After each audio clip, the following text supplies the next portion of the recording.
Welcome back to another episode of TVGP's Game Club. I'm your host, Boston, and joining me as always is Moonpeer Howdy. and Musum. Hello. This month we're talking about Tiny Metal. I should have announced that before we started going around the horn so we could talk about what platforms we're playing on. I am on the PS5. Moonpeer? I am on the YouTube. And Musum? Nintendo Switch. Cool. Let's get the all the deets out of the way here. This was released December 21st, 2017, published by Unties, developed by Area 35. Came out on the PC, PS4, PS5, and Switch. Time travel here got in 66 on Metacritic and a 69 on OpenCritic. Appears to the release date. Nothing came out this month. There were a couple games here. Xenoblade Chronicles 2 was kind of the big one. Okami HD and Life is Strange Before the Storm Episode 3, which is a friendly reminder of Play Before the Storm. It starts rough, but it's good. Question we ask every month. This is probably going to be the easiest one we've had for a while. Top of the pile, middle of the pack, or overlooked? Everybody all at once. Overlooked. Didn't hear nothing about this game. Moon, was this another Giant Bomb Quick Look special? Yes, it was. It was a Giant Bomb Quick Look special. There you go. It's the positive and the negative. I'm like 6 years behind in the videos, so I get to see all of these quick looks of games that is like, ooh, that looks good. I'm just going to throw that at Boston for the Game Club list. Yeah. The downside is I still have Abby and Dan in my content, and I'm yet to say goodbye to them in my backlog, which is going to be sad. Right. All right, let's get into our thoughts about the game. Moon didn't have the time to play the game this month, which is totally understandable. I didn't have time to finish the game this month. I think I made it to mission 8 or 9, somewhere around there, so like 75% of the way through. I think Musum, you said you got to mission 11? Yes. Okay. Part of the reason why I didn't finish this game is because it took me probably about 5 or 6 tries to get over the hump of like the first 2 missions. Because in probably the most shocking turn of events, I really don't like this game. Which is weird because it's a game made for me.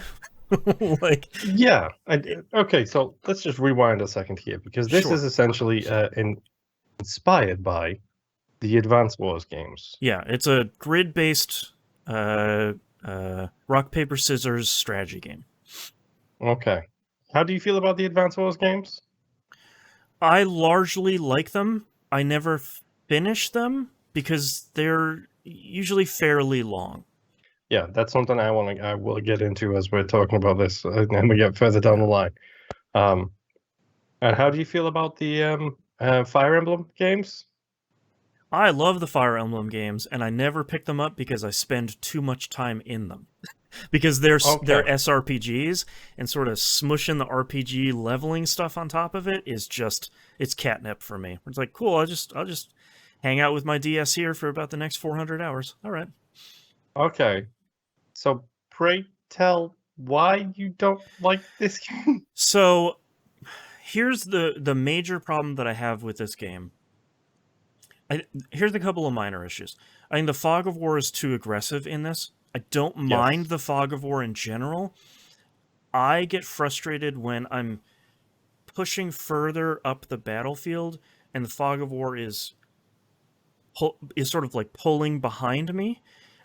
That frustrates me because we have jet planes. I can see this stuff. Like I have already been there. I've gathered the intelligence.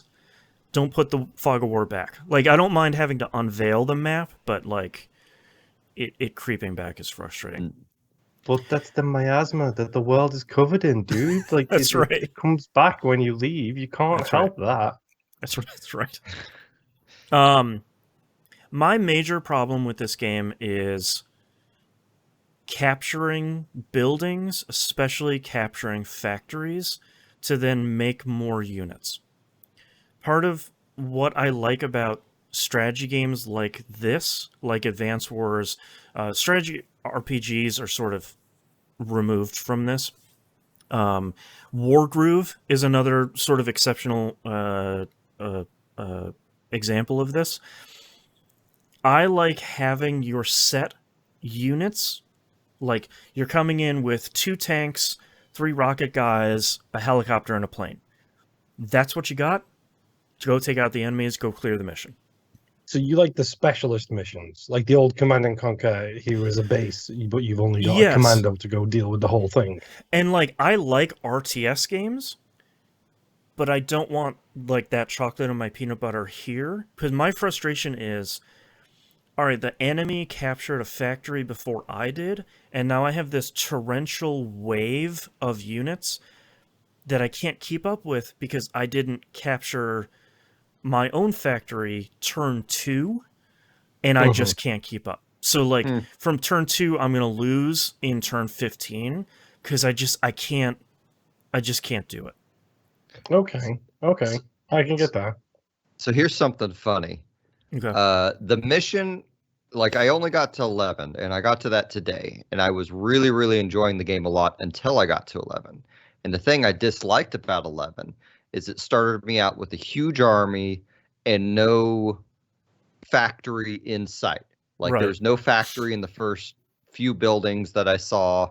I suspect like the point of the map is to be one of those, like I think of it as like this.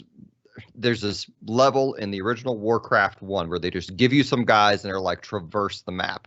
Exactly. And yep. I do not know if I hate a level style more than that. Right. So I've never played the Command & Conquers. I've never played Advance Wars. Like for some reason, this game style seems really familiar to me, and I don't know why. Yeah, and it may just be because it's basically turn-based RTS. Well, the good news is you've played Tiny Metal, so you have played Advance Wars. Okay. Like it's literally like, all right, copy my homework, but don't make it look too similar. And it's like, here's Tiny Metal. Yeah, and they've also used fancy colored pens with the whole lock on and team up attack kind of thing. Yep. Which it looks like the SNK SRPG that's coming out has 100% taken that inspiration. Yep. Yeah, I did not like the story at all, which for me is like, so another reason I guess I didn't finish it is because every time I started the game, it just has this massive text dump at the beginning that is just telling you about like 5 or 6 different factions. And I could not care less at that point. And it's so wordy, like at every turn.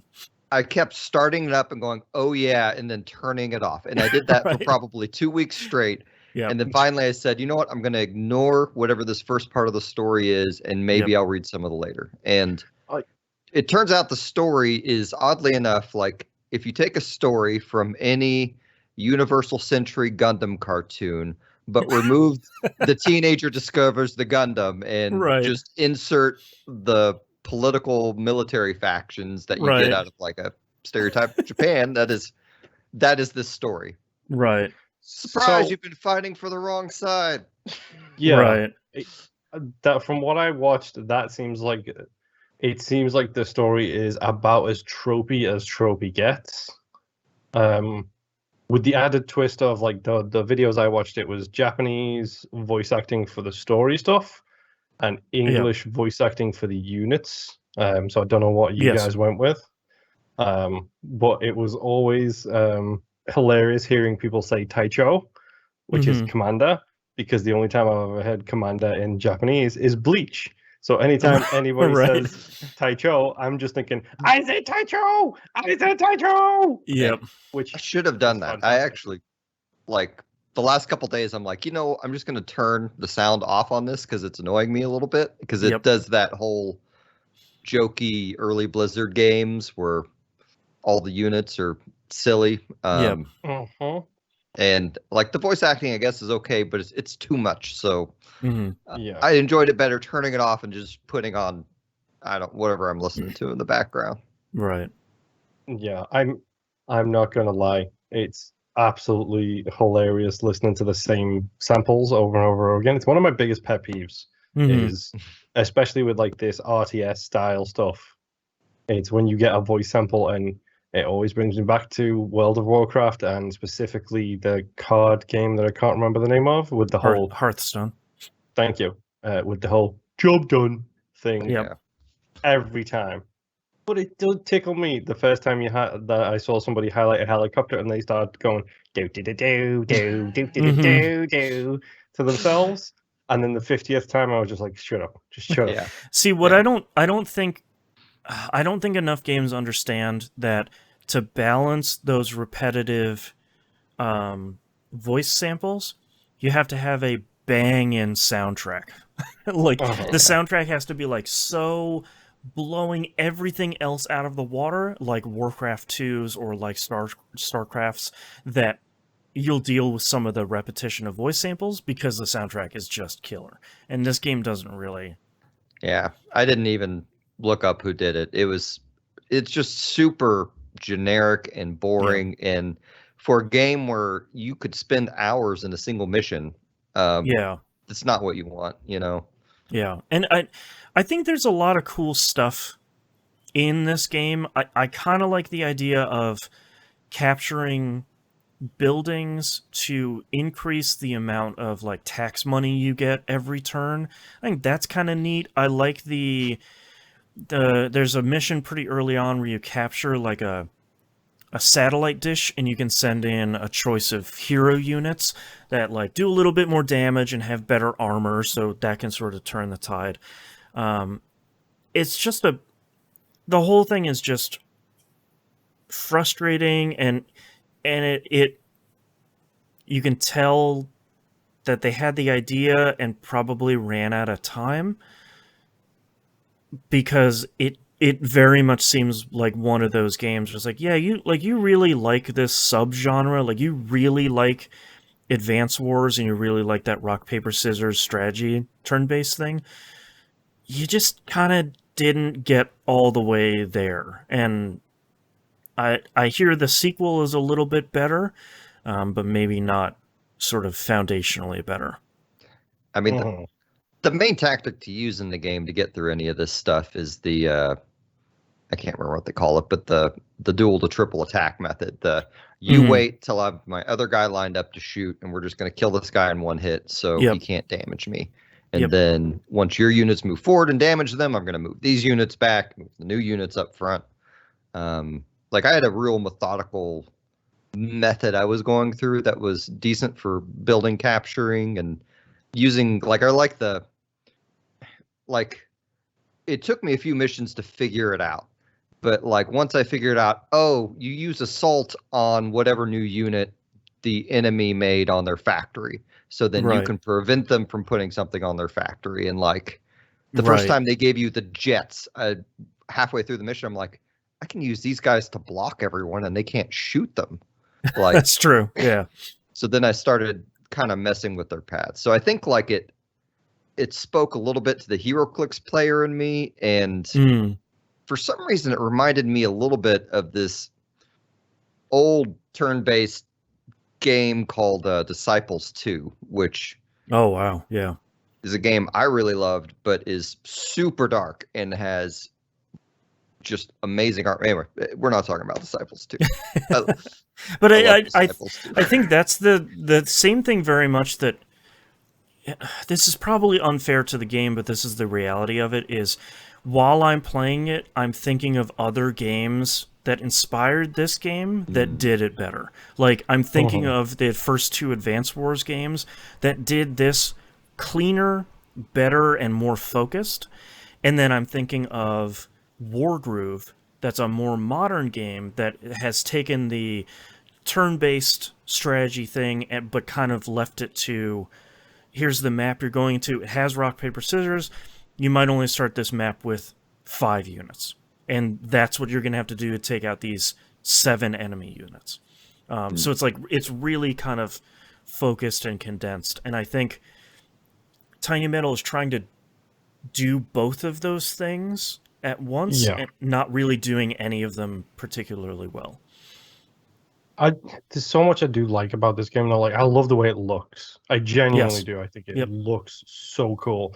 And I know you hate the Fog of War boss, but I like that cube design they've got for the Fog of War. It's very cool.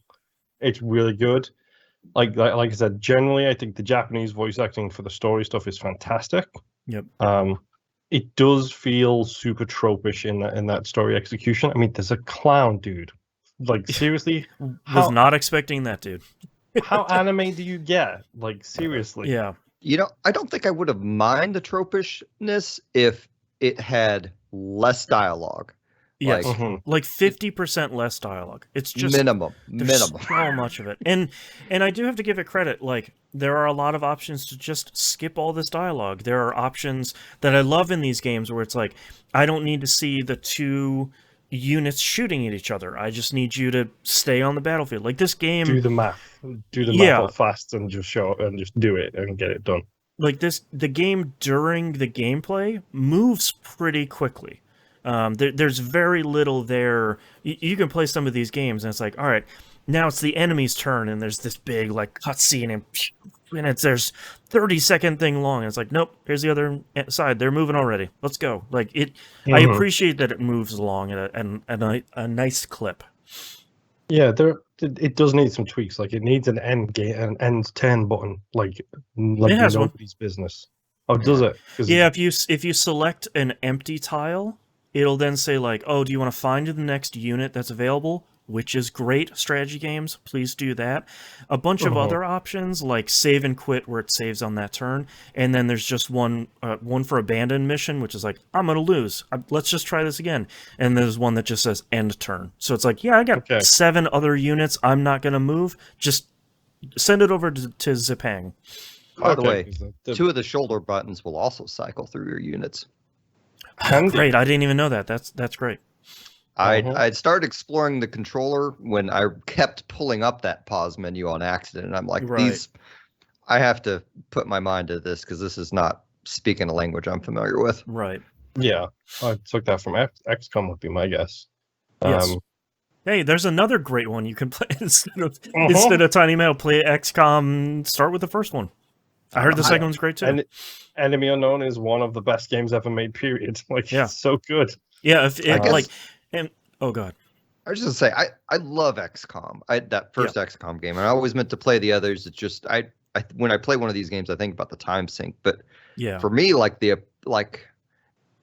guess I'm just opposite from you this time, Boston, which is fine. But I really like the push pull of grab these buildings, get a factory, like the point of my little soldier guys, so I can take over the building faster. Right.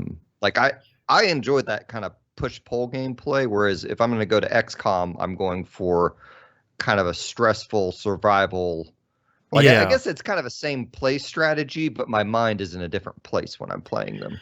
Yeah, I mean, I appreciate, from a game design perspective, I really appreciate the capturing the factories aspect, because you run less of a risk of getting into an XCOM situation, which is, all right, the enemy just got 3 lucky shots on me and killed 3 out of my 4 units.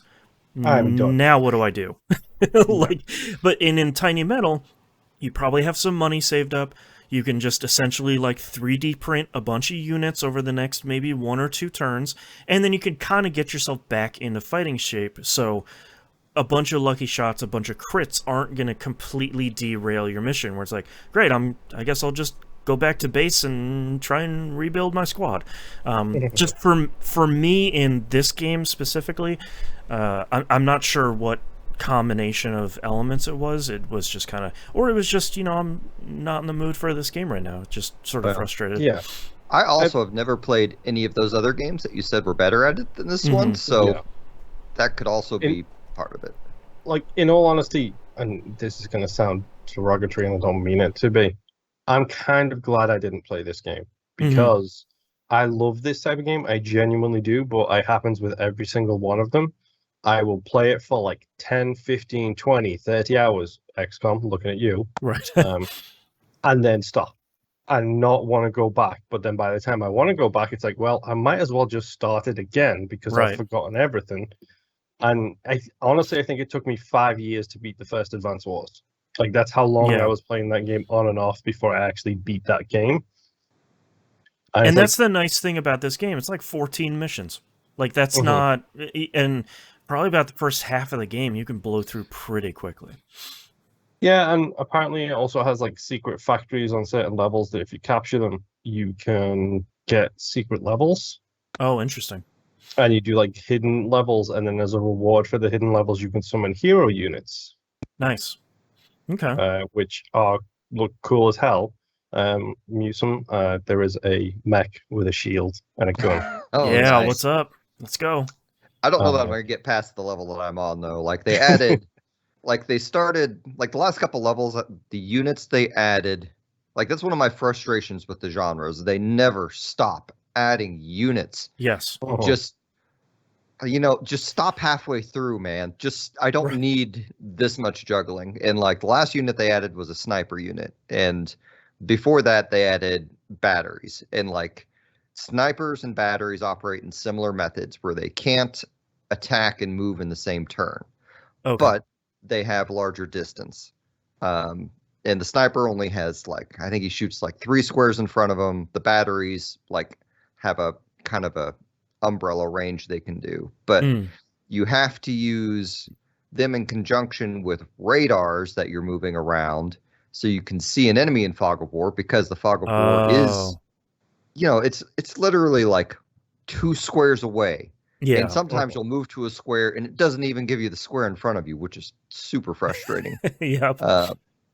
So I'm with you on the Fog of War. It's too much. And juggling the radars, I did not enjoy. I kind of enjoyed the batteries when I was using them. I did not enjoy them on this last mission because it was, again, here's a bunch of units. There are no factories. Like I wouldn't be surprised if that map literally had no factories because of the quantity of units they gave you. And also the enemy has a ton of batteries set up that they're going to decimate you with. Right. It was, I do like the naming conventions of the units. Like, I like the fact that the tanks are just called metals. Yep. Oh, yeah. Like, fun fact, while I was trying to figure out how to watch this game, I kept on writing in Little Steel. Which is literally directly the correct name, but not the correct name at the same time. That's great. And the final boss in the game is a giant tank called a Mega Metal. That's really good. I like Heavy Metal as one of the tank names. That's real good. Yeah. There is a lot of cool stuff in this game. It's got charm. It's got a lot of charm. Yeah. And it's this team's first game, so like I don't want to judge it too harshly. But like, can we judge them too harshly? Out of curiosity? Now, the reason I bring this up is because I wasn't sure whether I wanted to talk about this on the show or not. But something I learned literally an hour and a half ago. Well, maybe 2 hours ago, based on what time it is. Area 35 famously did a Kickstarter way back when. They sure did.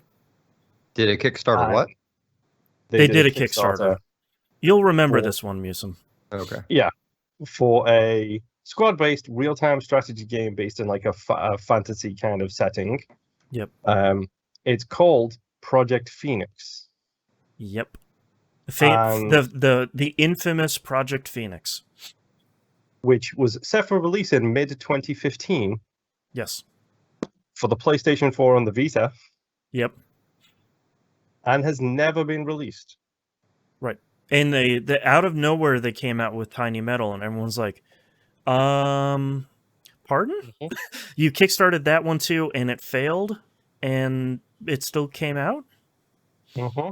Yeah. Weird. What the heck? There was an incident with a PR person who got fired and accusations of misuse of Kickstarter funds kind of thing. It's also like the game director for this game is like a traditional violinist, like a Japanese like orchestra violinist who's just like, I want to direct video games. It's like, I mean, sure.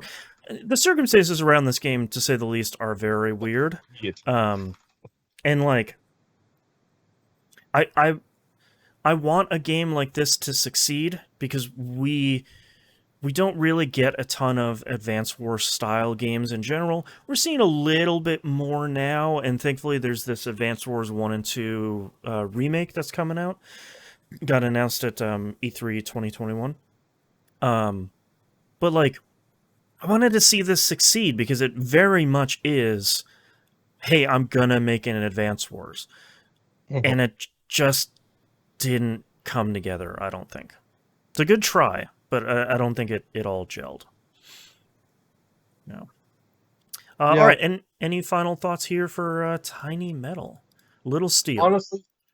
Honestly, I think if it wasn't the price it was, it would be well worth a go. Like, if this was a $10, $15, $20 game, I could probably say, yeah, give it a shot. It's only $10, $15. But the fact that this is $30 still, and the sequel is $15, it's like, I did not pay $30 for this. You guys, I think I paid $25 on PS5. And like watching a little bit of the gameplay of the second one, they improved that UI in battles so much more. Like it's incredible on unit highlighting and movement and stuff like that. So nice to see they got a second chance at it. Yeah, so this is $15, or I guess the sequel is $15. I didn't find the first one. But I'm pretty sure I only paid $15 for this on Switch. That's a good price. Yeah, I think it was on sale on Switch. Like on Steam, it's still like $30. Like, yeah, I think I paid $25 for the PS5 version. Yeah, like its sequel is not even on sale, and it's $15 on Switch. So that's weird. Maybe we'll get to Tiny Metal. Was it Full Metal something? Come on, Full Metal Panic. Full Tiny Metal Alchemist is what you want to go with. Tiny Metal Full Metal Panic. Maybe we'll get to that later.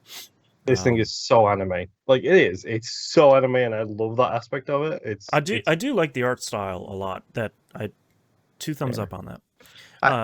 Go ahead. I did not realize the Kickstarter thing. That honestly makes me not want to give them any more business. But yeah, it's a real one of those Kickstarter bummers. But you know.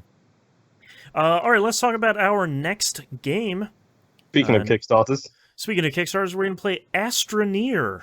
That came out on PC, PS4, and Xbox One. The PC and Xbox versions are currently on Game Pass. This is going to be one of those ones where, for the 3 of us on the show, it's not the expected outcome that we finish this, because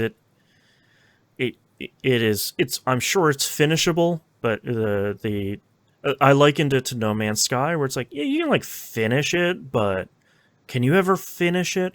So we'll talk about our time with Astroneer here next month. That came out again on PC, PS4, and Xbox One. PC and Xbox are currently on Game Pass. Thank you very much. Go ahead. Curious as to exactly how many hours I've already put into this game. Oh yeah. So I mean, like 2 seconds. Does it give me the leaderboards? Or does it not give me leaderboards? No, it doesn't have. Oh wait, maybe it does. So the Xbox app is weird. Well, and I think we had looked at for a little peek behind the scenes here, the production of this show, we have this giant spreadsheet that currently has 124 games on it, that we sort of look at and pick from, and the columns we have here: game name, platform, year, like a quick description, and one of the columns here is how long to beat, the howlongtobeat.com, and Astroneer, we have 17 and a half hours at the sort of low end here. So it doesn't tell me how many hours I played. I'm sure if I was on my actual Xbox, it would, knowing my luck. Sure. But it doesn't on the PC app. And okay. I'm excited because it's been a very long time since I've played this game, and I'm talking like 5 to 12 updates ago. Oh wow. And I'm only missing like 5 achievements in the game, so this is a good chance for me to go and get one of those quick 1,000 gamerscore things wrapped up. Right. And also, I've already talked to my co-host. If you're interested in playing it and you need a hand, let me know. Because I will happily come in and show you how to suck up all of the dead and make bridges into the night. There you go. It's Moon Pier on Xbox. All right. Astroneer is our next game. We'll see you all next month. Bye. Bye. Bye.